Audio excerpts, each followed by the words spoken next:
Okay, you've probably noticed lots and lots of buttons around in this motorhome and lots of switches, so I'll see if I can tell you about a few more of them. So you've got two water tanks in this, one which holds all your fresh water, which you fill up. We don't drink the fresh water, although it can be drunk. We use bottled water, but it holds, I think it's in excess of 90 litres of fresh water. And then that normal water, which goes down the drains, travels into another tank, which holds the wastewater. On this display over here, you can have a look and you can see that the fresh water, indicated by the F, is currently full and there is no wastewater. If when you leave site, if you've still got some wastewater and you need to get rid of it, or you drive over one of the wastewater grids that they often have at campsites, all you do, you position yourself, and I'll show you on the outside where the wastewater outlet is. You push that button, it opens a valve electronically and the water comes out. Likewise, if you wanted to get rid of a lot of the fresh water, you didn't want to travel with a lot of water for fuel economy reasons, albeit we always travel with full water because it makes such a minimal difference, you would push that. This button here, you can see in the drop down bed area, that independently turns off that light, so if there's people trying to sleep you can turn that off. Another button just here, if I turn that one on, that turns on. Well, let me turn the lights on here, do apologise. That turns on the little lights at the bottom here, on and off, little spotlights. Moving round, there's some more buttons here. This button here will turn on and off the footlights. So if you pan the camera around, you will see there's little footlights.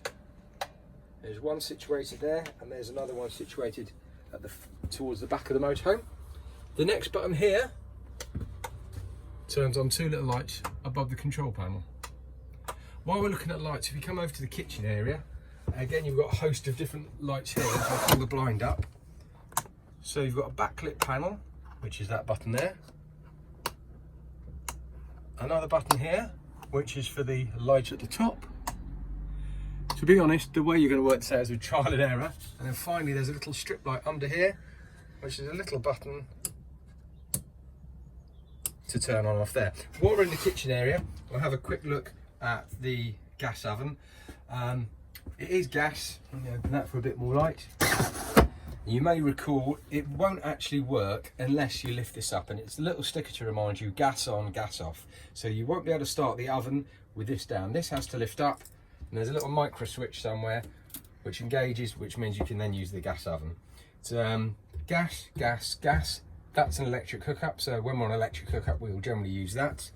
You've got a grill and you've got an oven, and both of these are gas. Little light as well, so you can have a look and see how your food's coming along.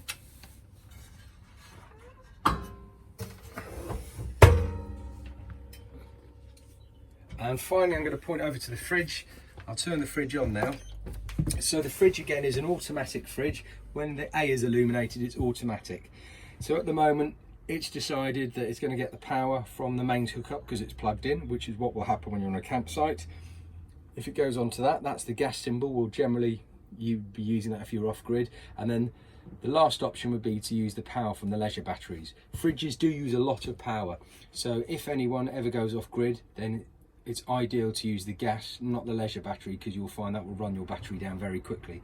But ultimately, if you leave it on automatic, it will make all of those decisions for you.